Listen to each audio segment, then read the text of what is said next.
такой катык, как готовить, я вам сейчас расскажу. Во-первых, готовится она только в казане. Вот у нас встроенный казан, она только в татарской печи бывает. Ни русской, ни чувашской, никакой. Не бывает, только татарской печи. Мы туда наливаем коровьего молока 10 литров. И медленно могли томиться 4-5 часов. Уже потом кипит, потом мы его все убираем, и еще 4-5 часов в казане она остывает. А это уже теряется из 10 литров, 1 литр уже молока теряется. Она уже коричневого цвета будет, уже немного густая. Так. Потом, у татар специально есть такой бочонки, мы шейке называем, шейке. По-русски, наверное, как шайка, да? Есть у вас такая? Шейке. У нас шейке. Вот это шейке, уже температура где-то 40 градусов, мы наливаем шейке. Здесь специально у меня есть стакан. Я вам сейчас покажу. А молоко какое? Вот она, молоко уже топленое, коричневого цвета. Коровьего молока, да, обязательно. Вот. Вот. Здесь у нас 3 литра. Из одного казана выходит 3 шейке. Да, сюда положим 1 столовую ложку можно или 3 маленькие ложки закваской. Это вот предыдущий катык.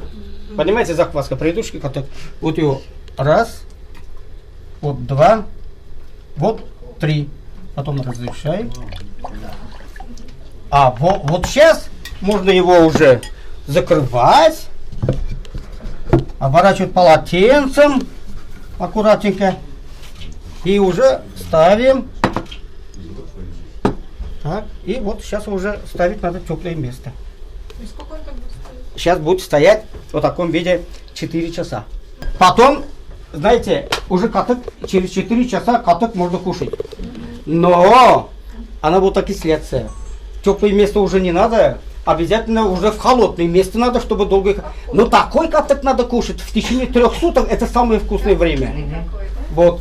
И знаете что? Почему знаменитый катык? Потому что такой катык в деревне Шардана делают. Это шарданский знаменитый катык. Это до революции делали и сейчас делают. И главное, этим катыком в 1833 году угощали Александра Сергеевича Пушкина. Знаете, он когда в 1833 году ехал, значит, своему другу Катла Фуксу, рядом деревня Шарданы проходит у нас старая Екатеринская дорога, остановился у ямщика, спрашивает, а что это за деревня? Ямщик говорит, это Шардана. Дальше едут там метров еще 500. А это что за деревня? Это тоже Шардана. И Пушкину интересно стало, а почему так? Это русский Шардана, это татарская. А чем занимаются? Они каток делают. Покушал наш каток, не выдержал душа поэта и написал об этом. Все есть, все читаете в интернете, есть шарданский знаменитый каток. Если вы приезжаете, мы всегда рады, чтобы вы приехали и угощать будем шарданским катуком всегда. Спасибо большое.